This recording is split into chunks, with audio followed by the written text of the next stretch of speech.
Olá, olá todo mundo. Se juntou à nossa live aqui. Meu nome é Wanderley Reis. Vocês me conhecem do LinkedIn. Eu escrevo bastante sobre varejo, sobre tecnologia. Estou convidando aqui hoje o Renato Luz, amigo, colega. Estudei com ele no nosso MBA lá no IESE. E é um dos caras que eu acho que entende melhor de finanças operacionais. E como no LinkedIn eu sempre falo bastante sobre finanças operacionais de varejistas, né, do pessoal que tem, dos varejistas que estão listados na bolsa, que tem seus números abertos. Sempre analiso isso para a gente tentar entender melhor o que é varejo e como os números traduzem varejo. O Renato é um desses caras que entende isso muito bem. Então, convidei ele hoje aqui para a gente falar um pouco de números de varejo. A gente vai falar especificamente do ciclo de conversão de caixa, e olhar para estoques, olhar para fornecedores, olhar para clientes. O Renato é da Brado Gestão. Renato, fala um pouquinho Deixa eu me apresentar, do seu então. histórico e o que a Brado Gestão faz e por que isso é relevante para a nossa audiência. Bom dia, Wanderlei, tudo bem? Ó, Wanderlei, primeiro eu vou te chamar de Vande, porque, enfim, é assim que eu te À conheço, vontade. vai facilitar a nossa vida aqui, tá? Então, pessoal, prazer imenso estar aqui com vocês, obrigado pelo convite, Vande. Me apresentando, tá? Eu sou consultor e mentor de gestão financeira, tá? Eu ajudo empresas e empresários a entender esse tema. Eu sou sócio fundador da Brado Gestão, né? Brado é uma consultoria boutique que eu fundei junto com a professora Natália Luiz, né? Nessa intenção, né, de ajudar os empresários brasileiros, de ajudar principalmente os médios, né, empresários que muitas vezes não têm acesso e conhecimento do tema. Só que para ajudar essa galera, assim como o Vandi faz essa coluna, né, o Varejo Tech, eu também acabo analisando e lendo muito sobre os resultados financeiros desses grandes players, né? E quando o Vandi começou com isso, ele falou, putz, eu admirei muito ele, falei, cara, muito legal essa iniciativa, vou passar a acompanhar mais. Então, ele sempre tem me incentivado aqui a ler, principalmente desse setor, né, que é um setor complicado, né? Eu cheguei no varejo há uns 15 anos e fiquei, porque é um setor divertidíssimo. E não tem jeito, né, cara? Para a gente entender de empresas, entender de gestão, independente do segmento, independente do setor, tem que entender dos números, tem que entender da contabilidade, olhar os demonstrativos de resultados e acompanhar esses números na ponta do lápis, porque a estratégia das empresas está nesses números. Então, acho que sem mais delongas, vamos entrar no nosso tema, né? Vamos, claro. Então, vamos lá. Acho que a audiência já está vendo aqui nossa apresentação. A gente vai falar hoje de ciclo de conversão de caixa, entendendo aí que o ciclo de conversão de caixa envolve dias de fornecedores, dias de estoques, dias de clientes. A gente fala de cada um deles, também vai falar de capital de giro. E Por que a que... ideia aqui, pode falar, pode falar. Não, e esse é o ponto que eu gostei, Ivan, que a gente estava discutindo, né, sobre o tema, né, e eu falei, puta, vamos falar de capital de giro também, né, não só de ciclo de Tem conversão de razão. caixa. E, e é legal dizer que o ciclo de conversão de caixa está contido num capital de giro, né, Uhum. que o capital Não, de giro, ele define o acho que valor, né. adiantando um pouco a nossa discussão, a gente vai ver como tudo está interligado, né? Como o capital de giro está ligado ao caixa e como estoque está ligado ao caixa e tudo caminha junto. Não tem como deixar de ser diferente, né? E no final das contas a gente vai entender que a operação de um varejista, a operação de uma indústria, qualquer que seja o setor, quando a gente olhar para estoque, quando a gente olhar para como a gente paga os fornecedores, como a gente lida com as condições comerciais dos nossos clientes, tudo isso influencia o caixa e influencia o capital de giro, a nossa necessidade de fundos, né? E acho que não é novidade para o pessoal que está na nossa audiência. Acho que é interessante entender que a gente vai analisar aqui alguns números que são de empresas de capital aberto, que são números que qualquer um hoje consegue entender se fizer aí algumas contas. A gente vai olhar para Grupo Pão de Açúcar, o GPA, né? O Açaí, Grupo Mateus, que são 3 empresas de capital aberto no Brasil, o Pão de Açúcar no Sudeste, acho que todo mundo conhece, o Açaí, um modelo de atacarejo, né, que é esse modelo de atacado que vende para pessoas comuns como eu e você. O Grupo Mateus, que é um grupo que opera muito no Nordeste. Acho que o pessoal do Sul, Sudeste não conhece tanta operação deles, operam muito no Nordeste, tem alguma operação no Pará também, no Norte. Eles têm todo tipo de operação, então tem supermercado, tem atacarejo. A gente também vai olhar para 2 players que não estão mais listados no Brasil, né? Um deles é o Carrefour, que tinha uma operação, que tem uma operação no Brasil ainda, que estava listado na Bolsa Brasileira, mas que fechou o capital no Brasil e agora só reporta os números do global. Então, para o Carrefour, a gente vai fazer uma análise que olha até o primeiro trimestre de 2025. E a gente também vai olhar para a Cencosud, que tem uma operação no Brasil, mas eles reportam, se não me engano, na Bolsa Chilena, né? E aí, então, os números deles incluem a Operação Brasil, mas também incluem a Operação Chile-Argentina, ou seja, a gente vai estar olhando aí para um grupo grande de supermercados, uma coleção grande de supermercados, e Cencosud e Carrefour ficam aí como pontos de comparação para nós, né, para a gente entender algumas coisas. É isso, né, Renatão? É isso. Assim, eles são players muito grandes, né? E quando eu comecei a analisar, me chamou muita atenção o tamanho do Cencosud, né? Porque você fala, pô, Brasil, país de dimensões continentais, né? Muitos consumidores, né? Enquanto o Cencosud tá principalmente fora, mas ele tem uma operação relevante no interior e recentemente comprou um grande varejista aqui no Brasil, né? É isso, né? No Brasil, eles sempre tiveram uma operação grande, porque eles chegaram no Brasil e compraram algumas cadeias que já eram grandes regionalmente falando, né? O Cencosud comprou mais de uma década atrás a operação do G Barbosa no Nordeste, eles acho que era um grupo baiano, tinha uma operação forte no Nordeste, batia de frente com o Carrefour na época, com os players regionais. Compraram também uma operação no Rio de Janeiro, na época, que era a operação do Presunic, e uma operação em Minas e Goiás, que era a operação do Bretas. E aí fizeram. Não sei se já fechou a aquisição. Fechou a aquisição que eles estavam fazendo? A última aquisição que eles estavam fazendo era do Saint Marché, né? Do São Do Saint Martin, Marché. exatamente. Mas Essa não sei se já aquisição não se fechou. Eu terminou. vi as notícias de que eles estavam avançando no processo, né? Mas não sei se já fechou. Mas é isso, né? Com essa aquisição, eles vão entrar em São Paulo, o que é super interessante, né? E vão entrar num nicho que bate de frente com o GPA, porque o Saint Marché tem essa ideia de um público classe B, né? Que é o Uhum. público, pelo que eu entendo, é o público-alvo do GPA. É. E por que que Então, tudo isso... Cencosud é um nome bem interessante para a gente olhar na América Latina como um todo, né? Super, super. Bom, vamos para a próxima página, então? Vamos lá. É isso aí. Aqui eu vou deixar você, que é o meu professor nesse caso, explicar para todo mundo aqui o que é o ciclo de conversão de caixa. Vamos lá. Cara, o ciclo de conversão de caixa, para a gente ter uma ideia, né? Ele é o tempo que demora do seu produto entrar dentro do supermercado até ele virar caixa na empresa. Então, o tempo que ele demora para converter, né? Então, entrou o produto no mercado, né?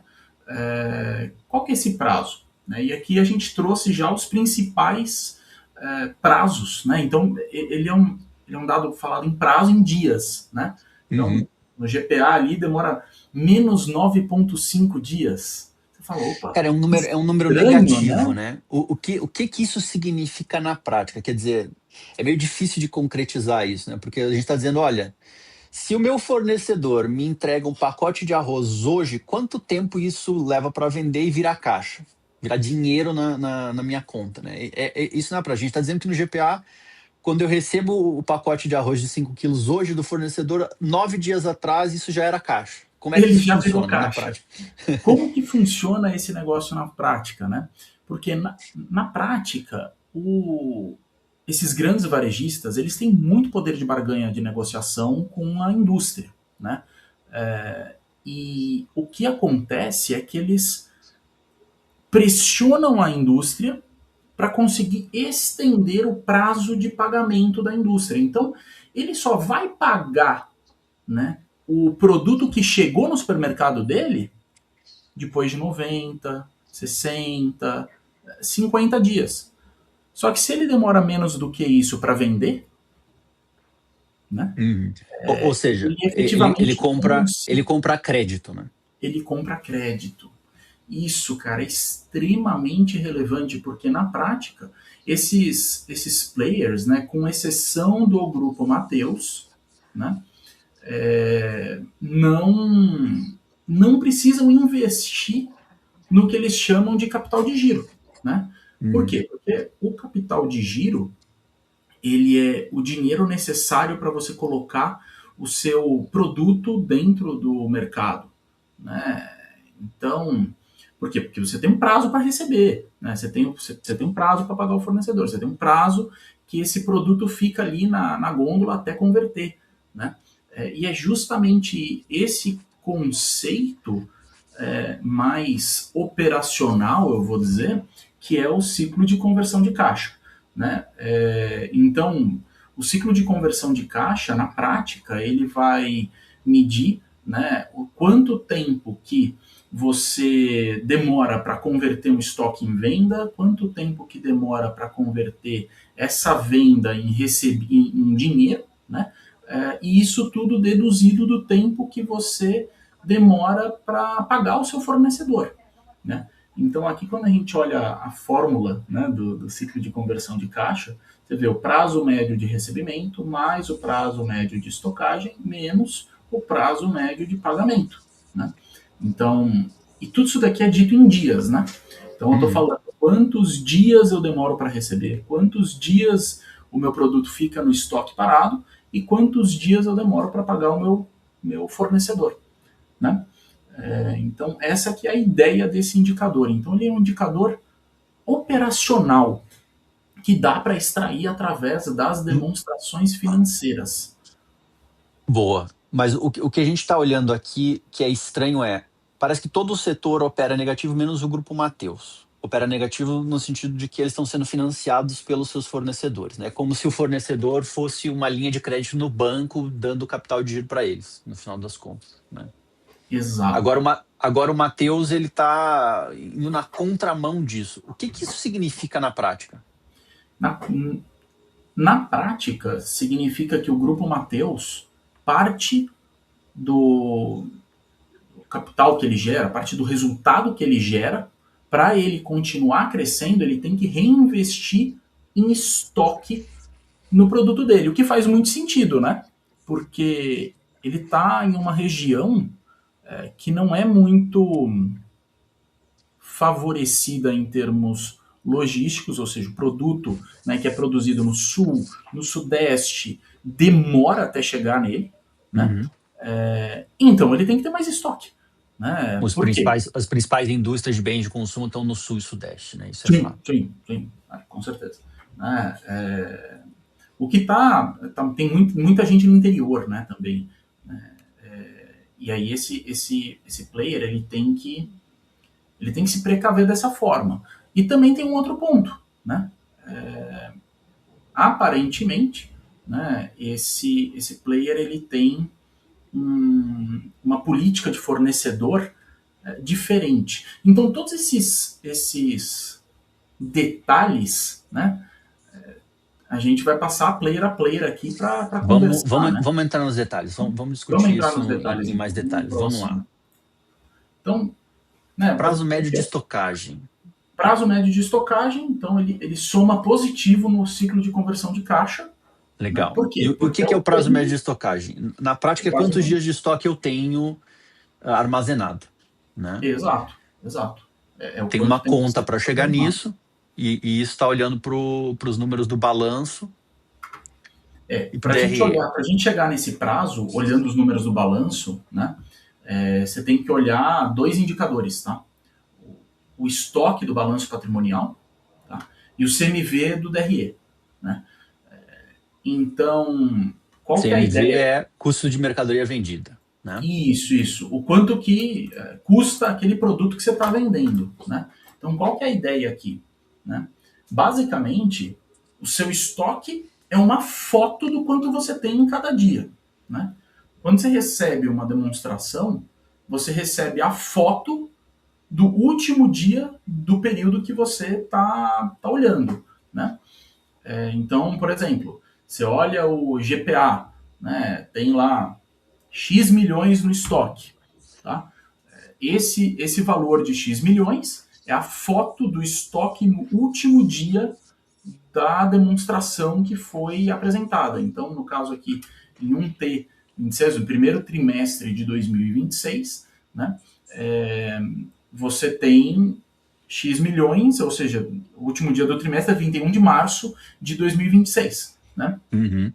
Então, você tem ali o valor, né, do estoque. Esse valor você coloca aqui, entendeu? Legal. O CMV, né? Quanto que é o CMV? É literalmente o custo agregado dos produtos que você vendeu no período, né? Então, eu estou falando de trimestre, então são 90 dias de custo, que é o custo do trimestre, tá bom? E aí aqui você vai dividir o estoque pelo CMV e multiplicar pelo dia do período que você está colocando seu CMV. Né? A gente está Então, olhando trimestre e de 90 90 dias. dias de CMV, você tem que dividir por 90, tem que multiplicar por 90 aqui, tá bom? Então, essa continha aqui, qual que é a ideia? Tá? A ideia é você saber quanto que é um CMV diário. Uhum.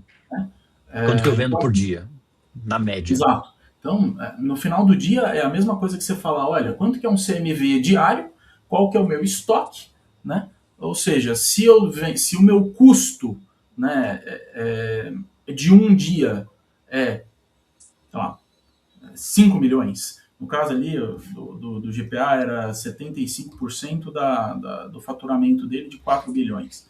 Né? Então é 3 bilhões. Tá? Então, se eu tenho um custo de 3 bilhões, eu pego esses 3 bilhões, divido por 90, né? Eu tenho ali 33 milhões, né? Eu chego no meu CMV diário, eu pego meu estoque e vejo E quantos esse é um número dias esse estoque vai que aguentar todo se eu dono não de comprasse negócio nada. sabe, né? Oi? Esse é um número que todo dono de negócio sabe, né? Quanto que ele vende por dia. Ele sabe que se ele fechar a loja dele em tal dia, ele perde tantos mil, tantos milhões de receita. Né? E Exato. nessas operações grandes, né? Não sei se todo mundo sabe disso, né? Um pão de açúcar, um açaí, tem aí centenas de lojas. O gerente de loja sabe quanto a loja dele tem que vender no dia. Né? Ele tem Ah, tem que metas e ter, normalmente tem ele que ter. acompanha isso. Né? Então, Você tem que é uma informação que acompanhar todo mundo mesmo. sabe. Agora, a informação de estoque, eu acho que ela não é tão palpável assim. Não é todo mundo que sabe o valor de estoque que tem numa loja, ou que tem num centro de distribuição, ou mesmo num negócio pequeno, né? Mas a gente está vendo que ela é extremamente importante para a caixa, né? Cara, você tocou aqui num ponto super sensível, né? Porque existe uma relação intrínseca aqui entre estoque e CMV, né? Por quê? O seu CMV, de fato, vem através da relação do seu estoque entre os dois períodos que você está analisando, né? Uhum. Dos estoques e das compras, né? Então, para você chegar nesse número e para você conseguir administrar corretamente o seu ciclo de conversão de caixa, o seu nível de controle tem que ser excepcional. Tá? Então você Sim. tem que conseguir controlar muito bem o que está acontecendo na sua operação. Né? Então, um pequeno empresário que não tem o controle do que ele tem no estoque, né, é um desafio significativo e ele precisa sim investir nisso. Né? Esse é um dos grandes problemas que eu vejo nas empresas que eu atendo, cara. É E aqui impressionante. um ponto bastante importante para a nossa audiência que está nos assistindo ao vivo, né? Se o pessoal quiser fazer algum comentário, alguma pergunta, podem fazer nos comentários da live. No final da live a gente deve responder elas. E se o pessoal estiver assistindo a live depois, porque ela vai ficar gravada, podem fazer os comentários também. A gente deve responder eles, é só marcar a gente que a gente responde quando o comentário chegar. Mas agora, vamos olhar para os números então. Pão de Açúcar, Açaí, Mateus, Cencosud de Carrefour não tem um T26, a gente pode olhar um T25, né? Mas os T25, números aí, eles são relativamente parecidos, né? Relativamente parecidos no sentido de que estão aí na casa dos 50, 60 dias. Só que aqui, a gente falar de aí uma diferença de 10, 20 dias, né? Entre Açaí e Grupo Mateus tem aí quase 20 dias de diferença. Cara, 20 dias vezes, você falou aí de 30 milhões no caso do GPA, né? Imagino que os outros players estejam mais ou menos dessa ordem de magnitude. Cara, a gente está falando de muito dinheiro, né? Ô Vande, e esse ponto eu achei que é até mais interessante, cara, porque a magnitude do Açaí do Matheus é maior ainda, cara. É maior, né? Eles são Então, maiores que o GPA é hoje. maior, é maior. O Açaí, se não me engano, tá ali na casa dos 80, né, bi. O Matheus deve estar na casa dos 40, bi. Então, o GPA tá em 20, né? Então, cara, cada dia que muda nessa conta é muito dinheiro que sai do caixa para ir pro estoque parado, né? Uhum. Então, Eu costumo dizer que estoque é dinheiro parado, né? estoque é dinheiro parado. Se você não fizer girar esse dinheiro, era melhor ter investido na poupança que seja, no Tesouro Direto, né? Exato. Então, assim, fazer o controle do seu estoque é essencial, né? Agora, como que você faz esse controle? Bom, falar, tecnologia é a resposta. Mas não é só tecnologia. Cara, Claro. tecnologia é parte necessária desse controle, mas você tem que ser diligente, o seu time tem que estar bem treinado, né? Seu time tem que estar bem treinado para poder é, garantir e analisar o giro de cada produto, né? Então, é no nível do produto que você olha, né? E para isso você tem que ter todas essas informações à sua disposição, né? E aí a informação à disposição, a tecnologia resolve, né? Hoje em dia tem que ter E aí muito. vamos lá, vamos olhar esses dois caras que estão mais no extremo ali. O GPA e o Cencosud estão mais ou menos ali na casa dos 50 e poucos dias. Agora, a Açaí tem 46 dias de Super estoque eficiente, né? e Grupo Mateus tem 65. Vamos arredondar para cima, 65 dias. É, qual que é a diferença entre os dois, né? Aí a gente já falou um pouco de Grupo Mateus, que eventualmente é um cara que precisa estocar mais para compensar essa logística. Talvez se a gente olhasse um outro player regional lá do norte, sei lá, um Yamada, um líder que estão na região norte, talvez eles tivessem a mesma característica, né? Precisam fazer muito estoque. A gente não tem o número deles porque não é um número aberto. Exato. Esse problema a gente não tem, principalmente quando você está analisando as comparáveis, né, que o pessoal chama, né? Você tem poucos players de fato similares abertos, né? Mas Uhum. aqui a conclusão que eu posso chegar é o grupo Mateus ele tá com um nível de estoque alto. E aí a gente fala, pô, mas como que isso está evoluindo com o tempo, né? Porque eu posso Uhum. comparar com os outros players, mas eu posso comparar também uma perspectiva temporal, né? E Boa. aí a gente cria um gráfico lindo desse daqui, né? Que fica até difícil de analisar todas essas linhas. Quem que é o Grupo Mateus? É o verdinho mais escuro ali, né? A linha Vamos mais olhar o alta. Mateus no tempo, né? Tá.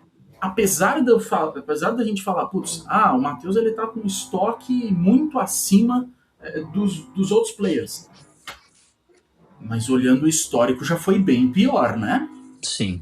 O que significa que ele tá numa trajetória de Pela melhora. nossa lógica, né? Se estoque é dinheiro parado e esse dinheiro poderia ser convertido em caixa, quanto menor o estoque, melhor, mais otimizado. Essa é a lógica, né?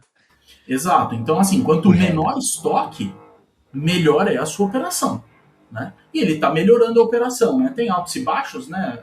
Obviamente, você começar a acompanhar esse número e melhorar esse número não é algo que você faz do dia para a noite, mesmo porque envolve a venda dos seus produtos que você tem hoje, envolve novas negociações de eficiência, de entrega com o seu fornecedor. Então, eventualmente, seu fornecedor tem que te entregar mais, e isso vai impactar o seu custo, porque se ele tem que entregar mais, obviamente, o custo do frete vai subir, né? Porque ele fica Uhum. menos escalável. Então, você tem que achar um equilíbrio aqui, né? Você tem que achar um equilíbrio. Mas a curva de tendência do Matheus é reduzir estoque, né? E claro, a gente vê uma sazonalidade aí, né? E ela tá marcada aí no quarto trimestre. Quarto trimestre é Natal, ou seja, se o cara faz a contagem de estoque no dia 31 de dezembro, né? Aquele famoso fechado para balanço, o cara tá com o menor nível de estoque histórico, né? É sempre Exato, isso. exato. Ele Mas tem a aqui curva de dois. tendência, mesmo no 4T, ela vem caindo, né? Ou Exato. seja, Por isso estão que o pessoal otimizando. costuma analisar versus o mesmo período do ano anterior, né? Então você fala, Uhum. um T26 versus um T25, né?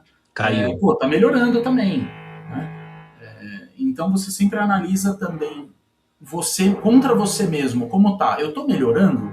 Isso é um ponto Agora vamos relevante da comparar análise. Mateus com açaí, que são os dois extremos, só para a Vamos lá. gente enxergar como isso funciona. Olha aí, ó.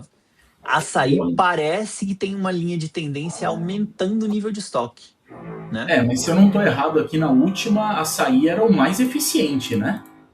Sim, é o Açaí é mais o mais eficiente. eficiente. Né? Chega até. Como que eles conseguem esse nível de eficiência?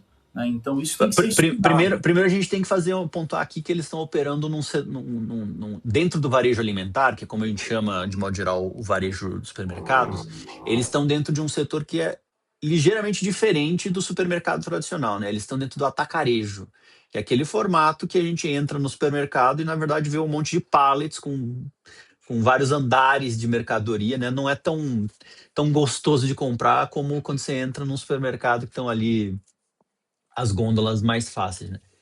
Mas esse setor ele tende a ser mais eficiente logisticamente pela própria natureza do que é o atacado, né? Receber em pallets em grandes quantidades e vender em grandes quantidades, seja para o cliente final, seja para um revendedor, né? Um outro supermercado que compra no atacarejo, um Essa restaurante, um característica de outro tipo ser de atacarejo, negócio. né, ele acaba tendo uma eficiência no giro de estoque melhor, né? Porque você tem Uhum. aquelas lojas gigantes, né? O Grupo Mateus também tem lojas de atacado, né? Mas não são todas, né? Então, quanto mais complexa é a sua operação, mais análise separada você tem que ter, né, para falar, pô, como que está o meu atacado versus um atacado de mercado? Como que está o meu supermercado versus o meu supermercado? São negócios diferentes, parecidos, mas diferentes, né? Boa. Vamos avançar, vamos olhar para outro indicador agora. Prazo médio de pagamento. Está falando de tempo de pagar fornecedor. E aí Bom, tem uma conta que ela é parecida com a sua conta de estoques, né? Você pega a tua conta de fornecedores e divide pelo CMV também. exato, exato. Então você tem o prazo médio de pagamento, né? O prazo médio de pagamento ele mede quantos dias demora, né, para você pagar o seu fornecedor uma vez recebida a mercadoria, né? E aí volta o tema do controle, né? Você precisa saber quais mercadorias você está recebendo quando, né? Pode parecer básico, mas tem muita empresa que não tem essa informação, cara. Uhum. Né? Dificulta o controle do estoque, dificulta o controle do prazo médio de pagamento. Né? A gente sabe que a gente vai ver lá no contrato, numa nota fiscal, condição de pagamento em 30, 60, 90 dias. Isso é prática, né? Mas na média, controlar esse número é extremamente importante porque você está falando de todas as saídas do seu caixa, né? No final das contas. Exato. E aqui, diferente do estoque, né? O estoque a gente estava falando, quanto menor, melhor. O prazo médio de pagamento é o contrário. Quanto maior, melhor para suas finanças, tá? Não Porque o varejista necessariamente para os. aqui usa esse fornecedor, que tipicamente esse fornecedor, especialmente o fornecedor de bem de consumo, né? Talvez não o fornecedor de um hortifruti ou um fornecedor menor, mas o fornecedor de bens de consumo, ele tem uma operação muito maior do que a operação supermercadista, né? Então ele tem mais poder ele tem mais caixa eventualmente. Então o varejista está usando esse grande fornecedor como uma linha de crédito. É isso que a gente discutiu no começo da live. Exato, Mas ó, exato. Então, agora esse número da Cencosud me espanta, né? Eu sei que a Cencosud tem uma operação fora do Brasil, talvez tenha um elemento regional aí, talvez Argentina e Chile sejam diferentes do Brasil, mas 90 dias, isso é bem interessante, né? Cara, esse prazo ele é super interessante e existem ferramentas disponíveis no mercado que te ajudam a estender esse prazo. Sempre tem que usar a ferramenta com parcimônia, né? Então aqui a ferramenta que eu estou me referindo no caso é, é o risco sacado, o famoso risco Uhum. sacado. Você pode utilizar uma linha de risco sacado, buscar um parceiro financeiro para viabilizar você aumentar esse prazo, né? Mas risco sacado nada mais é do que uma linha de crédito escondida, né? Então você tem que estar em uma saúde financeira muito boa, né? Para você poder oferecer uma linha de risco sacado para os seus fornecedores. Eu não tenho certeza que se o Cencosud utiliza essa linha de risco sacado, né? Mas esse, a utilização dessa linha é muito comum para os varejistas, né? É muito comum para vários varejistas, tá? Então, lojas de roupa, né? Varejistas de É um moda, exemplo de sim. que usa muito, né? De moda. Agora, olha só, Mateus é o que tem o menor prazo. Isso também acaba influenciando aquilo que a gente viu no começo da live, que é o ciclo de conversão de caixa, ou seja, eles têm o maior estoque e o menor prazo. Isso acaba forçando eles a precisarem colocar mais capital de giro na operação. É isso, né? Exato, exato. Agora veja, financeiramente você fala, mas isso pressiona o caixa, né? Então pensa assim, você é o comprador do grupo Mateus e você tem um fornecedor na mesa, né? O fornecedor quer muito vender para você. Por quê? Você oferece boas condições comerciais, né? E ao mesmo tempo, né, de financiamento, então, e compras grandes, né? Sim. Por quê? Porque ele tem um Ou alto seja, estoque, você, né? para o fornecedor, você é um ótimo cliente. Cara, você é um ótimo cliente para o fornecedor. Então pensa do lado do fornecedor como ele não deve gostar para vender pro grupo Mateus, né? E como ele deve ter as suas ressalvas, vamos dizer assim, para vender ali para o GPA, né? Que é famoso por apertar muito o Ou fornecedor. para a Cencosud, né? Não sei como é o detalhe da operação deles no Brasil, mas pelo número médio, 90 dias é muito É, maior que o GPA, que é 70. Né? exato, exato. Então, Se assim, eu sou o grande tem um fornecedor, tema eu prefiro interessante receber aqui. em 57, que é o Grupo Mateus. Né? É isso. Vamos olhar a curva histórica deles também? Vamos olhar aqui como que eles estão evoluindo, né? Então, aqui, essa primeira curva aqui é o Cencosud, né? Prazo Não mudou alto muito e historicamente. Né? consistente, né? Exato. A gente está falando, essa segunda aqui é o açaí, ó. Essa corzinha terra aqui. Então, Açaí vem apertando mais. caiu ali em 2024 e desde então Ou melhor, o manteve. açaí vem sendo apertado pelos fornecedores, né? Ao contrário. Né? Exato, Os foi fornecedores estão pedindo apertado para ele ali. pagar mais rápido. O que aconteceu com o açaí em 2024? Olha como é interessante, né? Uhum. Eles, lembrando aqui o passado, né? GPA e açaí eram uma empresa só, né? Sim. O que será que aconteceu ali naquele prazo? Será que ele perdeu o poder de barganha? Na época, salvo engano, eles estavam com uma alavancagem mais alta. Todo o mercado estava, né? Todo o mercado estava com uma alavancagem alta. Então, os fornecedores não gostavam. O fornecedor, no final das contas, faz uma análise de crédito assim como o banco faz, né? E vê que tipo de condição ele Exatamente. dá para o cliente. O Se o cara tem uma fornecedor, dívida cara, pequena, uma alavancagem pequena, explicando para a audiência, a alavancagem aqui, vamos entender como dívida, né? Uma alavancagem grande é uma dívida grande. E um cara alavancado, com muita dívida, obviamente, se você olha para esse cara e fala, meu, a capacidade de pagamento dele é menor, então eu não quero dar mais prazo para ele, eu quero dar menos prazo. É isso que aconteceu. Né? exatamente, cara. E olha só, eu quero pôr aqui o GPA, quero mostrar o GPA para você. Exclusivamente o GPA. Bom, primeiro que a curva tem Uau, uma oscilação grande, né? volatilidade muito grande, né? Oscila muito, né? Hoje está aqui no 72. É legal o GPA porque saiu ontem, tá? A demonstração financeira do GPA. Uhum. E piorou. piorou os fornecedores, cara. Então, assim, é, é, o GPA, como todo mundo sabe, está passando por um Saiu momento ontem a do 2T, né? desafiador. Do segundo trimestre. Do 2T, né? Está Não deu passando por tempo um de momento atualizar a apresentação. desafiador. Não, não deu, não deu. E saiu ontem, né? E ele piorou. Por quê? Porque o GPA está em RJ, né?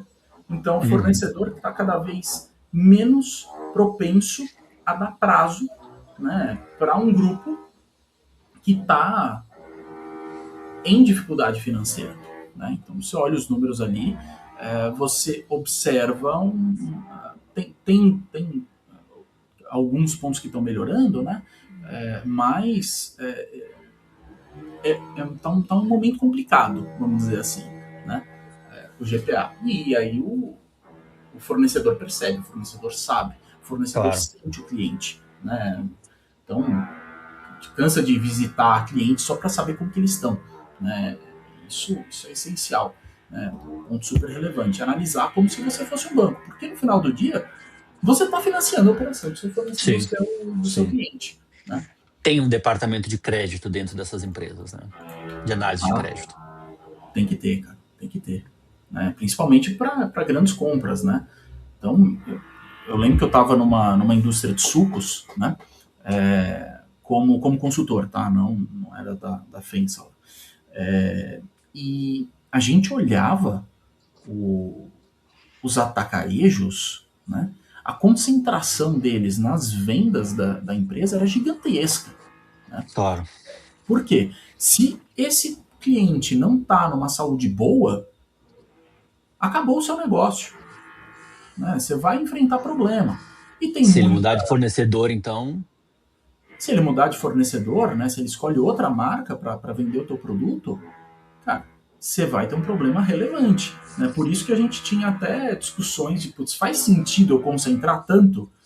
Pô, mas em outro lado, minha indústria vai ganhar escala. Né? Eu vou aumentar minhas vendas, né? Eu vou conseguir viabilizar a maior geração para pagar o meu custo fixo. Né? Então, são indicadores que eles têm que ter. Né? Então, esses números você tem que acompanhar. Né? Tem que acompanhar. Nem todos você controla, mas você tem que saber o que está acontecendo e o porquê. Né? Essa análise é relevante. Né? Você saber o que está acontecendo. Né? E aí eu vou voltar para o estoque aqui. Quando a gente está falando de Grupo Mateus. uhum. Olha isso aqui. Você acha que isso daqui não foi proposital?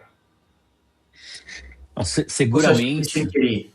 seguramente isso vem da maturidade deles, né? Vai lembrar que o Grupo Mateus, acho que foi o último grande varejista a abrir capital. Se eu não me engano, eles abriram capital em 2021. E aqui a gente está com um corte de 2023 para frente, né? 23, 24, 25 e primeiro trimestre de 26. Muito provavelmente isso é eles ganhando maturidade, os investidores cobrando eles para melhorar esses números, né? Recebendo pressão dos investidores para mudar um pouco o modus operandi e gerar mais caixa e deixar de usar tanto capital de giro, né? Deve ter uma operação aí de longo prazo, vamos botar aí mais 5, 10 anos, para mudar um pouco a maneira como eles trabalham, né? É Então, o que não sei se é completamente viável pensando nessa questão da eficiência logística que a gente discutiu, né? assim, Talvez eles sempre existem precisem limites, né? continuar comprando mais estoque por conta dessa barreira logística. A menos Exato, que o existem trem, a menos que a gente limites. tenha uma malha de trens operando no Brasil daqui 10 anos, né? Vamos ver, né? Quem sabe? Quem sabe, cara? E a logística muda muito, né? Muda. A característica logística muda muito a maturidade operacional de cada empresa, né? Mas aqui o ponto que eu queria levantar, Vandi, é a intencionalidade, né? Você não reduz o seu nível de estoque de 90 para 65 sem querer. Você Isso não quer é fazer casual, isso. né? Tem uma Não é estratégia por casual, trás. tem estratégia. Alguém pensou para fazer isso, né? Uhum. Aqui o prazo médio de pagamento é um pouco mais difícil você fazer intencionalmente essa mudança, né? Mas novamente, Depende, tem depende do ferramentas para relacionamento com o viabilizar. fornecedor, né? Depende muito de relacionamento, depende da saúde financeira do seu fornecedor, né? Porque esse é um outro ponto importante, né? Tem uma montadora automotiva, né, que é Uhum. famosa por espremer os seus fornecedores. E vira e mexe, eles quebram os fornecedores. Por quê? Porque você espreme tanto que você quebra o seu fornecedor. Né? E aí o que eles fazem? Eles simplesmente pegam outro. Né? E vai passando de fornecedor a fornecedor. Uau. Então, cara, você tem que tomar cuidado aqui. Se você quer crescer com o seu fornecedor, ou se você quer crescer sozinho. Né? Você quer ser um parceiro comercial de fato, ou você quer ser, né, o, o, o rei do pedaço, né, sozinho. Né? Sim. Aqui é uma decisão estratégica da empresa. Né? É uma decisão estratégica esse ponto. Vamos para o próximo, prazo médio de recebimento? Recebimento. Também conhecido como dias de clientes, né? Exato. Eu sempre chamei de dias de clientes, né? Dias de estoque, dias de fornecedor, dias de clientes. Esse termo, né, prazo médio de recebimento, ele é muito comum nos livros financeiros, né? Mas quando Uhum. você vai falar na prática, né, você acaba explicando da melhor forma. Dias de cliente, cara, fica claro, né? Fala, pô, quanto tempo que meu Sim. cliente vai me Quanto eu pagar? dei de prazo para o meu cliente pagar. E é meio Exato. engraçado falar disso para um supermercado, né? Quer dizer, você está pagando à vista ali, ou em dinheiro, ou em débito, crédito, Pix, né? Não tem mais cheque e ninguém dá prazo de 30, 60, 90 dias para um cliente no supermercado, né? Pelo menos não um cliente consumidor final. No caso do atacarejo, talvez os pequenos negócios, restaurantes, bares e supermercados de bairro que compram do atacarejo talvez tenham essa condição, né? Paguem em 30 dias. Mas por que a gente vê, então, mesmo num GPA, 4 dias de clientes, 4 dias para receber? O que está por trás desses 4 dias? Porque é à vista, não é? Explica pra gente como 4 dias funciona você está isso. falando que é à vista, né? Mas esse Mas a número, vista seria hoje, seria ele 0 dias, é isso que eu quero dizer. é zero, mas assim, você sempre tem várias formas de receber, tá? Então, quando você olha o GPA, você pode receber, como você falou, por cartão de crédito, que é a maior parte massiva, né, das vendas do Mas é GPA, aí que eu queria chegar, por né? Quando o ticket, cliente por paga no. recebível. Mas quando o cliente paga no cartão de crédito, ou no débito também, tem um Uhum. prazo para a Tem. administradora do cartão pagar, né? Esse prazo da administradora costuma ser 30 dias. Mas você fala, pô, Renato, então o número tá errado, né? Né, são Você quatro tá dias. O que o falando. GPA faz? Que o GPA faz? Ele pega esse contas a receber que ele tem, ele é em cartão. O cliente do GPA é um cliente muito bom. Então o que Uhum, ele faz? Ele vai até um banco, vai até, na verdade, um fundo de investimento, né, e fala: olha, tá vendo esse recebível que eu tenho aqui? Todo mundo sabe que o uhum, GPA está em crise, está precisando de caixa. Tá vendo esse contas a receber? Ante, antecipa para mim esse recebível. Né? Então ele tem um contrato junto com, se eu não estou errado, o Itaú, tá? É, em que eles montaram um fundo de antecipação de recebível exclusivo. Né? E, cara, o GPA antecipa praticamente 100% do seu contas a receber de cartão de crédito. Né? Isso significa que da venda dele de 4 bilhões por trimestre, né? O contas a receber dele fica muito baixo, né? Então, quando eu olho esse contas a receber dele e comparo com a receita é muito alta, mas o uhum. contas a receber ele já não contém, né, esse recebível que ele teria. Ele já Porque recebeu, né? ele Já recebeu. vendeu, ele já recebeu, né? Ele Ele vendeu e já recebeu à recebeu. vista de uma Claro, vez só. mas aí tem uma taxa, né? Ele está perdendo um percentual aí, não sei qual é a taxa Sim, deles, mas está perdendo algum percentual nesse instrumento financeiro que é a antecipação de recebíveis, esse né? instrumento financeiro de antecipação de recebíveis, ele é uma faca de dois gumes, né? Por quê? Porque quando você começa a utilizar ele de forma recorrente, né? E aqui eu já vou plugar aqui o gráfico, né? Uhum. Da Histórico. tendência. Tá vendo que ele tá o histórico, né? Tá vendo que ele tá sempre baixinho aqui. Ou Isso seja, aqui é no caso do praticamente uma GPA, dívida seguramente escondida. é uma operação recorrente. Tanto é que eles têm É uma um operação fundo próprio recorrente. no Itaú. exato, um fundo E pelo compartilhado, né? visto, o açaí também tem alguma coisa parecida, né? O Ou pelo menos açaí, tinha. Ou pelo menos eu acho tinha. que ele tinha, mas eles estão deixando de ter, né, essa antecipação. Mas se eu não estou errado, eu acho que o açaí ele não faz antecipação, tá? É É. simplesmente mudança do meio de pagamento dele, né? E essa análise de meio de pagamento é essencial, né, para você poder fazer a gestão desse prazo médio de recebíveis, né? Aqui você estava falando da taxa, tem uma taxinha, né? Aí varia muito, Vandy, da qualidade do seu recebível. No caso, o recebível do GPA é bom. Por quê? Porque ele é muito. Tem muitos clientes, né? Um volume Muito grande de clientes. volume grande. Tem um termo, bom, eu esqueci agora o termo. Mas ele é muito disperso, né? Então, estatisticamente, ele tem uma qualidade boa, uma probabilidade alta dele receber todos esses recebíveis. Né? Uhum. E aí o que o GPA faz, ele vende aquele que o pessoal chama sem direito de regresso, né? Ou seja, se quem comprou não recebeu, o problema é de quem comprou, não é do GPA. Não é todo mundo que consegue fazer isso, tá? Esse é um tema muito interessante Ou nessa seja, operação de o cara antecipação que de comprou o recebível. recebível do GPA, se ele tomar calote, não é problema do GPA. Entendi. Não é problema do GPA. Isso é super raro, tá? A maioria dos fundos fala, olha, É. com direito de regresso é o padrão da negociação. Né? Então, você conseguir uma operação como essa é nota 10, né? De sem direito de regresso. Agora, a taxa desse recebível, por ser muito boa, ela é muito baixa. Então, ela é CDI mais meio, né? CDI um pouquinho, né? Uhum. Então, acaba sendo muitas vezes mais interessante você antecipar esse recebível, né, do que você fazer um capital de giro para financiar, não, pegar no banco uma linha de capital de giro para financiar o seu giro. Né? Aqui eu tinha feito uma estimativa, tá, em grandes números, do prazo médio de recebimento do GPA, devia estar na casa ali dos 25, quase 30 dias, né? No Óbvio patamar que tem ali de muitas premissas, né? Cencosud ou Carrefour.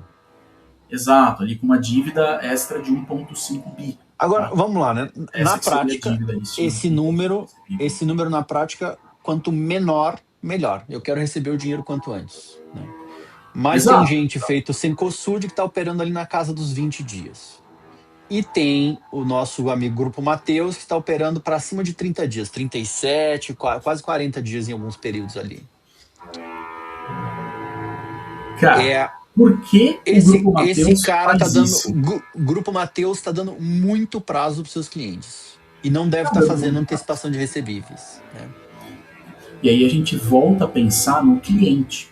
Né? Porque aqui a antecipação de recebíveis, né, qual que é a fórmula? Né? Assim como o de estoque usava custo, o de fornecedor usava custo, aqui a gente usa de receita como referência. Né? Porque é a Uhum, receita que gera o recebível. Né? Então, perfeito. eu vendo para receber no futuro. Né? Qual que é o cliente médio do Grupo Mateus?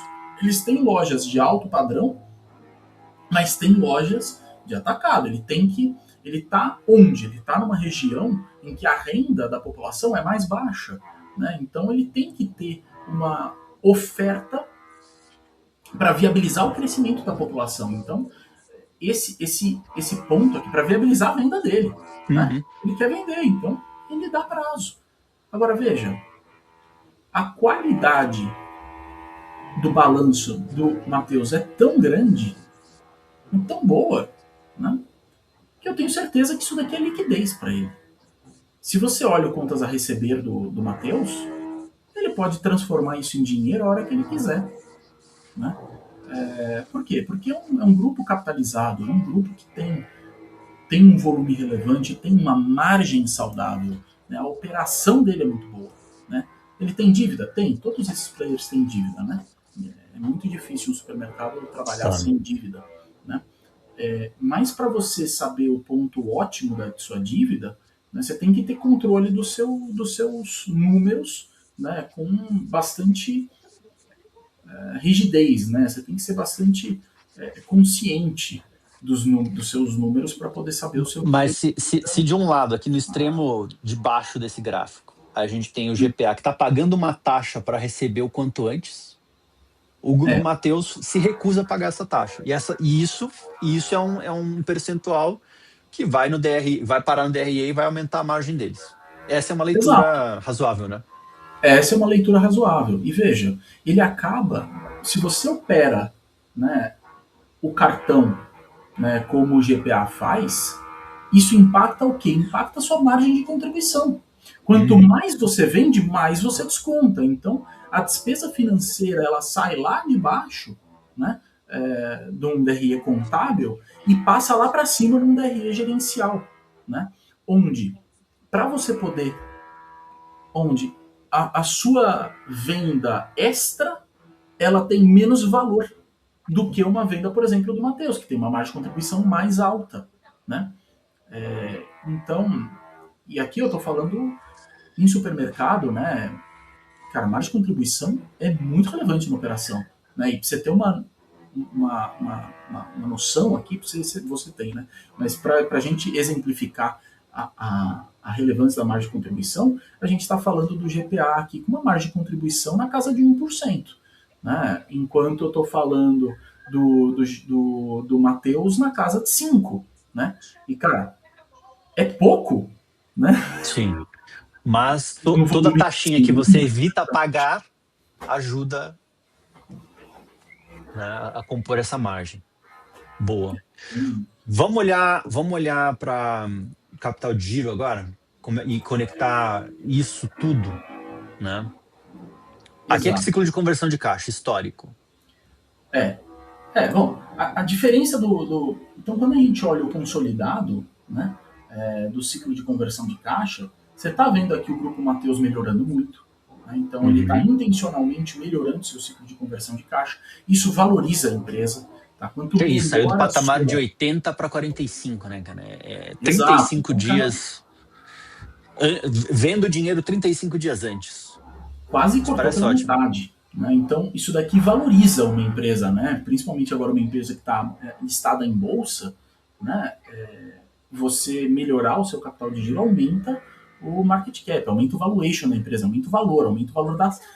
Se o mercado funciona bem, aumenta o valor da ação, deveria aumentar o Uhum. valor da ação, né? Então, quando você olha o GPA aqui, olha o que está acontecendo, né? Ele estava muito bom, né? Mas está piorando, né? No curto prazo. Né? Ele melhorou aqui de um tempo para cá, mas quando você olha ano contra ano, ele está piorando. Né? Açaí está piorando, né? Cencosud, cadê o Cencosud? Cadê?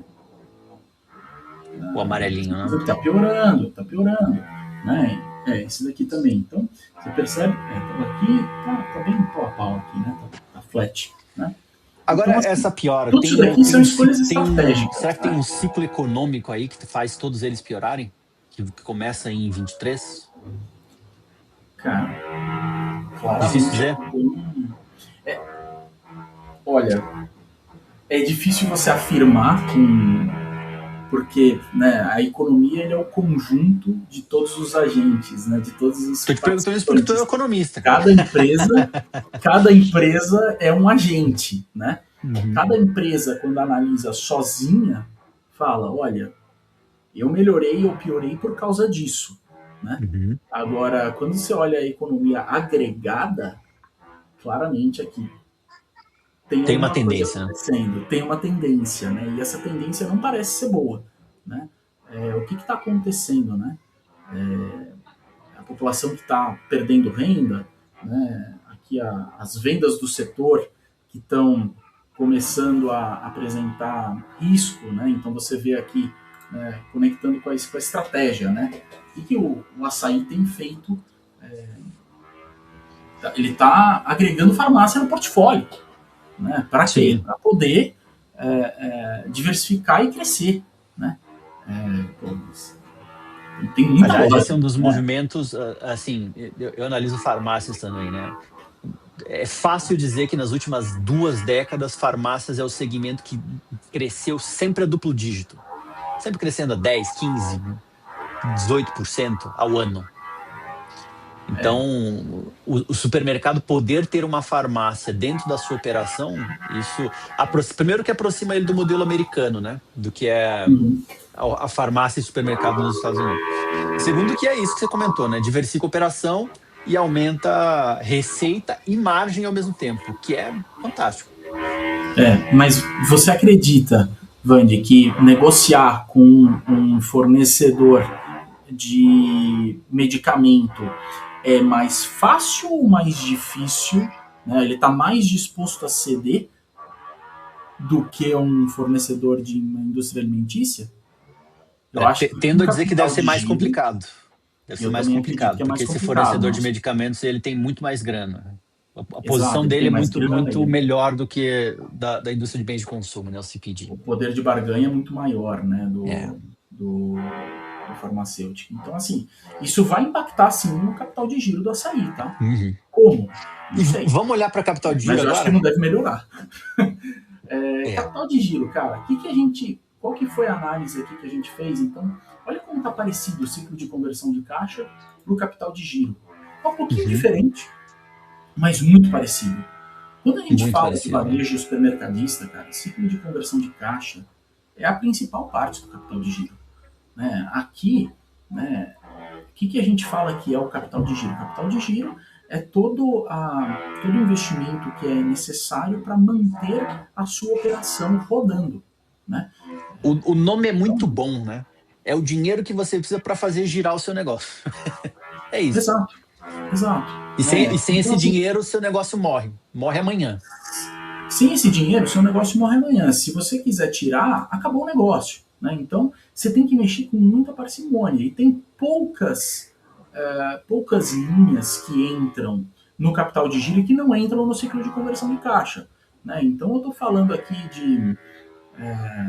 de tributos a recuperar, eu estou falando de Hum. obrigações trabalhistas, tributárias. Então, são outras obrigações que você tem, né, que entram no seu capital de giro e que são, vamos dizer, muito menos relevantes na operação de um supermercadista do que um capital de giro. Ou seja, para um supermercadista, eu não teria dúvidas. Eu priorizaria sim o ciclo Você de falou uma conversão coisa de super caixa. interessante. Mas tributos a recuperar, historicamente, para players como Açaí, para Carrefour e GPA, é uma linha que de vez em quando balança muito forte. Por quê? Porque vem uma receita de tributos a recuperar ali que alivia tudo. Falando de Essa e Brasil, aí né? Falando de é super Brasil. interessante esse seu ponto, Vande. Por quê? Porque quando a gente fala de capital de giro, você tem tributos a recuperar que é parte do giro e tributos a recuperar que não é parte do giro. Tá? Boa. Então, Me explica isso, não que é porque isso eu está não em uma entendo. única linha, não é porque está em uma única linha no seu balanço que você tem que interpretar dessa única forma. Hum, Então você tem o tributo a recuperar operacional do dia a dia da operação e o tributo a recuperar porque você ganhou ali o crédito do PiscoFins em cima do ICMS. Né? Esse crédito do PiscoFins que você ganhou porque você entrou lá atrás, né, na justiça para ganhar isso daí, né, ele não é parte do seu giro. Ele é parte do seu valor não operacional. Né? Então ele é não operacional, portanto não faz parte do seu giro. Mas o tributo a recuperar que faz ele não parte entra da sua nem no operação, caixa financeiro, né? não. Você tira e você analisa de outra forma isso daqui. Tá? Mas o tributo que faz parte da operação, por quê? Porque eu comprei uma mercadoria e me gerou um crédito. Isso daí deveria entrar sim parte do giro. Né? Só que você percebe que é complicado Sim. e fica difícil. Cara, é por isso que eu gosto tanto do ciclo de conversão de caixa. Por quê? Para analisar e fazer sentido, cara, você tem que simplificar. Você tem Uhum. que usar os dados direito e você tem que ler o seu negócio onde realmente muda. E aqui ficou claro, cara. Onde realmente muda para esse setor é o ciclo de conversão de caixa. São 3 indicadores que você tem que analisar com muita profundidade, né? E você tem que guardar ali os dados do seu negócio também com muita qualidade. Tem Então, uma coisa, cara, que eu nunca entendi. Por que é que nos releases de resultados, a maior parte das empresas de capital aberto não publica esta informação? Por que é que eles não publicam dias de estoque, dias de clientes, fornecedores, ciclo de conversão de caixa? São bom, pouquíssimos que fazem isso. Aí você tem que ir Cara, lá como analista de mercados, tem que ir lá e fazer a conta, né? super interessante, cara, super interessante. Ó, eu vou te trazer o exemplo do GPA, tá? Eu gosto muito do Uhum. GPA porque, enfim, para mim estudar o GPA é muito rico, né? Para É uma os meus aula, clientes, sempre. etc. Né? E eles publicam duas versões do capital de giro. Quando eles fazem esse prazo médio de recebimento, ao invés deles compararem com a receita, eles comparam com o custo. Por quê? Né?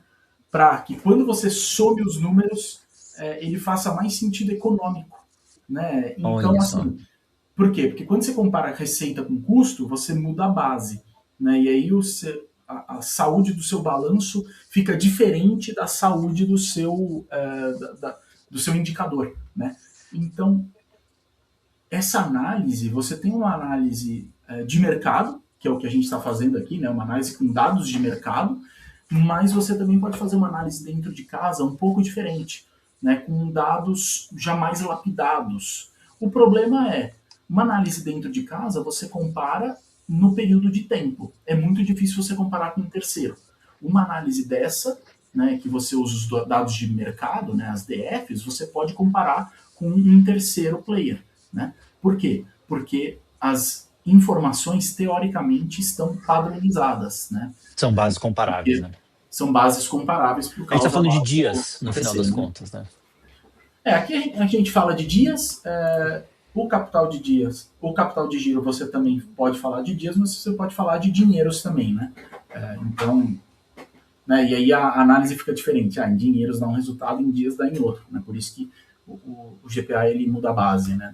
Para ficar igual. Boa, Então, assim, é super interessante e tem que acompanhar, cara. Tem que acompanhar, a empresa tem que ver boa. isso, Não, principalmente e fica isso. muito claro para mim que, apesar de ter uma máxima aí que é o estoque tem que ser baixo, prazo de fornecedor tem que ser longo, recebível tem que ser baixo, tem algumas nuances que são estratégia da empresa, né?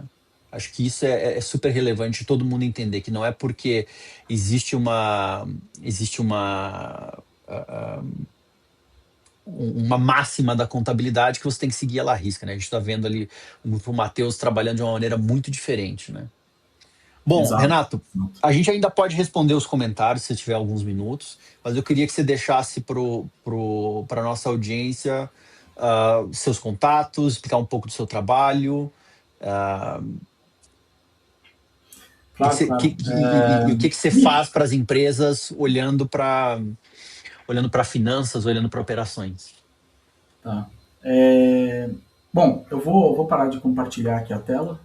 Então, para falar comigo, eu estou super à disposição no LinkedIn, pode mandar DM no LinkedIn, tá? É, eu estou à disposição, então manda DM, eu mesmo respondo. E eu tenho o site da consultoria, que é www.bradogestal.com.br, né? Brado Gestão sem o tio. Também tem o contato do WhatsApp lá. Eu ajudo empresas a entender esses números, eu ajudo empresas a arrumar os números que elas têm para formatar de uma forma que você consiga fazer gestão. Esse é o meu trabalho. Né? Eu gosto de pensar numa forma de gerar valor para a empresa, né? Porque isso daí, no final do dia, Claro. é um trabalho de geração de valor. Né? Não necessariamente muda o preço, porque valor e preço são coisas diferentes, mas isso é assunto para outra live. A gente pode fazer, pode fazer. Não, muito obrigado mais uma vez. Acho que quem acompanhou aqui a nossa live entendeu que você conhece muito do assunto. Vamos olhar um pouco para as nossas perguntas aqui, né? Vamos Vamos ver, lá. tem bastante coisa, viu? Não sei se a gente consegue responder Opa. todas. Tem uma aqui, ó.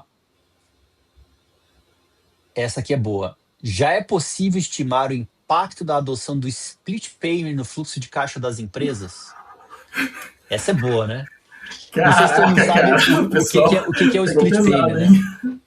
Reforma tributária. Reforma tributária está vindo aí, né? Começa agora, o CBS e o IBS já vão entrar agora a título de teste, mas entra para valer em 2027. 1º de janeiro de 2027, todo mundo tem que recolher e pagar CBS e IBS. Só que aí entra um detalhe, né? O tal do split payment. Como é que vai ser recolhido o imposto, né? Como é que as empresas vão pagar o imposto para os governos? Não vai precisar recolher, provisionar e fazer um DARF, uma guia. Vai ser recolhido no ato do pagamento, especialmente nas operações de crédito, débito e outras operações bancárias. É isso que eles estão falando de split payment, né? Parte do dinheiro, no caso de um varejista, né? Ou no caso de um fornecedor, parte do dinheiro vai para o cliente e a outra parte fica com quem? Com o próprio governo, né? A operação bancária vai aprisionar esse valor. Isso tem um impacto sobre caixa, né? Tem um impacto grande sobre caixa, a meu ver. Porque a gente está olhando para um negócio que é imposto você paga quando? Fechou o mês, você paga no próximo mês, né? Tem ali um prazo, não sei quanto tempo que é, depende de estado, depende do tipo de imposto e depende do estado também, qual é o prazo, né? Mas vamos lá, pelo menos alguns dias, 10 dias, 15 dias, 30 dias. Imposto é um tema legal, né? Porque é fácil, né, no Brasil falar de imposto. Né? Tem Vai aqui grandes simplificar, vai países. simplificar. Em 2033, se todo mundo estiver aqui, vai simplificar. Vai, eventualmente vai, né? Se não mexerem mais. Mas, cara, não acho que dá para estimar, tá? Cada um vai fazer sua conta, né? Hum. Mas eu não me arrisco a falar, olha, dá para estimar sim, porque você precisa ter muito dado, né? Os grandes devem sim conseguir fazer uma conta com mais precisão, porque eles têm mais recursos, né? Então, a maioria das empresas se financia com o Estado, deixando de pagar imposto, não deixando de anunciar que tem. Né? É diferente, né? Eu estou falando de. Você fala, olha, estou devendo, mas eu não vou pagar agora. Né? Uhum. Infelizmente, esse tipo de operação é comum no Brasil, né? No mid-player, né? E isso vai dar impacto no caixa e o governo tem que estar preparado para oferecer subsídio, oferecer linhas de crédito para viabilizar não ter uma quebradeira geral. O que é certo é que vai ter uma mudança do ciclo econômico, né?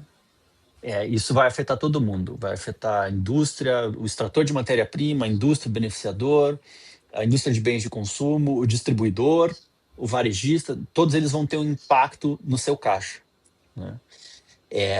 E isso vai impactar nas condições comerciais também, né? Então, talvez isso mude um pouco os prazos de pagamento, os prazos de recebimento, né? Então, cada indústria vai ter seus impactos. E aí, tem uma outra pergunta que sempre vem junto, né? E os preços vão aumentar? Cara, Cara, em teoria sim, né? Porque você tem esse impacto no caixa. Não sabemos quanto, mas alguns setores poderiam absorver isso, né? Manter preço e manter receita, né? E absorver isso, comprometer margem para não perder mercado, né? Mas aí é uma escolha estratégica também. ainda nesse tema, né, e que impacta muito supermercados, né, eu estou muito preocupado com a logística, com o custo logístico, porque tinha subsídio, né, e esse subsídio vai continuar ou não vai? Né? Como que vai ser isso daí? Parece que não, né? Então os preços de frete vai aumentar. É, Frete aumentar, cara, passa para todo mundo. tudo aumenta. Tudo Ó, aumenta. um comentário aqui, ó. Cencosud no Rio de Janeiro, é o preço do NIC, né? Parcela as compras ao consumidor final em 4 vezes sem juros, com parcela mínima de R$ 100.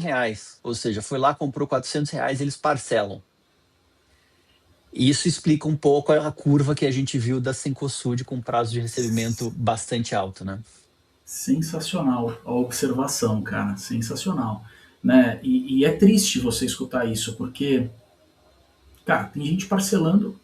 Eu gostaria que fosse o cara que vai lá e parcela, sei lá, a máquina de lavar, né? O pessoal lembra naqueles hipermercados que tinha produtos de linha branca, mas não, é gente parcelando a compra do mês. Né? Isso é parte dos sinais, né, de risco que a gente está vendo da economia. Né? É Uhum. um problema, isso tem que ser endereçado porque a renda da população está caindo, cara. Olha aqui, outra pergunta aqui. Olhando o prazo médio de estocagem do Matheus, pode indicar talvez uma falta de controle. tendo em vista que houve problema sistêmico nos estoques em um passado recente. Estoque registrado contabilmente que não existia. Isso é fato, né? Saiu no mercado publicamente. Isso acontece Sim. quando uma empresa cresce muito rápido sem investimento adequado para suportar. O que acham? Verdade, verdade. Falta de controle é super normal em empresas que crescem muito rápido, né? O que aconteceu no Grupo Mateus, né, ele impacta o estoque, mas para mim mais importante impacta o custo, né? Eles foram diligentes e colocaram o reperformado, né? Eles divulgaram os reperformados, ou seja, foram para trás e arrumaram o custo da operação, arrumaram o estoque que foi divulgado, né? E, enfim, os números que a gente trabalhou aqui, mostrou hoje, são esses reperformados, tá? Mas sim, empresas crescem muito rápido, falta controle. Quando falta controle, você não consegue fazer gestão, né? Porque você precisa de controle para fazer gestão, Claro. né? Faz parte E, integrante. e, e aí a gente conhece casos bem mais escabrosos, né? Teve o caso da Americanas, o que olha muito para uma das coisas que a gente comentou aqui, o risco sacado, né? Deturpou a ferramenta, né? Deturpou a E a ferramenta. gente Uma está ferramenta super falando e a gente está interessante. falando de empresas gigantescas, né, que cometem erros. Então, todo controle necessário é válido. E aqui a gente está olhando para os números básicos, né? Tem informações muito mais detalhadas que no exercício de contabilidade, operações financeiras, de controladoria, você vai olhar, né? Mas acho que aqui o objetivo conhecer dias de estoques, dias de fornecedores, dias de clientes, como se conecta com o ciclo de conversão de caixa, como se conecta com o capital de giro, é o tipo de informação que eu acho que todo gestor de empresa, não importa se é varejo ou não, tem que entender minimamente, porque isso é o negócio, né? Esses números Sim. traduzem muito do que é o negócio. Claro, alguns setores, serviços vai ser diferente, né? Aqui a gente está falando de negócio que tem estoque, então indústria, distribuição, varejo, faz mais sentido. Cara, quem tem estoque tem que controlar, né? Tem que contar estoque de tempos em tempos. Por quê? Você só vai saber o seu custo de verdade, né, se você controla bem o seu estoque. Porque Uhum, o custo teórico, né, aquele que você faz a ficha técnica, não é a mesma coisa de você ver a variação do seu estoque nas suas compras, né? Então, o custo ele é a partir disso, variação do estoque mais compras. Aí você sabe o que está acontecendo de verdade. Vai aparecer perdas e vai aparecer essas variações aí, né? Por isso que a auditoria feita com qualidade é tão importante. A auditoria deveria ser um tema tratado com mais cuidado, né, pelos CFOs, né, e não simplesmente, preciso do carimbo. Você não precisa do carimbo, cara, você precisa garantir que você está fazendo direito às suas operações, né? é isso. E se atentar muito porque sai na auditoria, né? É o momento de corrigir rota também, né? E também precisa de muita responsabilidade das auditorias de fazer o trabalho com qualidade, né? E não, e não, enfim, né? Aceitar o que o seu contratante está pedindo a qualquer custo. Bom, nos comentários aqui tem muita gente perguntando se a live vai ficar disponibilizada, né? Para quem chegou agora, a live vai ficar gravada. Se quiser assistir inteira desde o começo, se quiser reassistir, fiquem à vontade, ela vai ficar aí no LinkedIn. Acho que a gente está fazendo esse trabalho muito para começar esse processo de educação, de entender esses números, porque acho que tanto o Renato quanto eu entendemos de novo, entender isso significa entender mais de negócio, e acho que todo mundo que está na gestão de empresas precisa entender mais do seu negócio, né? Aqui alguns elogios também, o pessoal falando excelente live, aqui ó, o ponto que mais conecta com o conteúdo é justamente a ponte entre essa análise e a operação real. Parabéns pela profundidade e clareza, conteúdo de altíssimo nível. Obrigado pela audiência, pessoal. Obrigado pelo Obrigado, comentário. obrigado. Boa Cara, esse, análise. esse Fez tema da mais. operação, isso é um tema que eu queria falar, cara, porque a gente está Fala. falando de números que vêm do financeiro, né? E, cara, não existe número financeiro bom sem uma operação conectada, né? Eu lembro de um cliente que queria falar, que estava me falando, olha, não, cara, você cuida do financeiro, você olha ali o financeiro, agora na operação você não pode entrar. Daí eu falo, cara, mas se eu não entrar na Não existe operação, isso, né? não existe, cara, é parte de um todo, né? Ou tá junto ou não tá. né? E aí você tem que interromper os projetos, né? É E ruim tem uma quando isso outra coisa que acontece. acho que é muito comum, é que não, esse é assunto de contabilidade, né? O É, pessoal da putz, operação falando, esse assunto de contabilidade é chato pra caramba, eu não quero saber disso aí, não. Cara, acho que esse é um dos maiores erros que qualquer um pode ter, né? Entender esses números é entender justamente a operação. E saber mexer nesses números significa mudar a operação para melhor, para se tornar mais exato, né? Então, eficiente, para se tornar mais rentável, né? para fazer tua empresa gerar mais valor para você, né? Para o acionista, né? Bom, é isso, Renato. A live fica para todo mundo. Obrigado de novo pela sua participação. Acho que assim foi uma baita experiência dividir aqui a live contigo, olhar esses números no detalhe. Normalmente eu faço essas análises sozinho, né? Compartilhando isso com alguém é muito mais divertido, né? Dialogar com alguém sobre esses temas é muito bacana. Obrigado Muito pela participação, cara. obrigado eu pelo convite, cara. Foi um prazer poder conversar com você sobre esse tema. E, enfim, estou à disposição. Obrigado. E tchau, pessoal aí da Beleza? audiência. Tchau, tchau. Se tiverem mais comentários, deixem aí, marquem a gente, marquem o Renato, marquem o Vanderlei, que a gente vai respondendo nos comentários da própria live. Tchau, tchau. Até a próxima. Tchau, gente. Um abraço.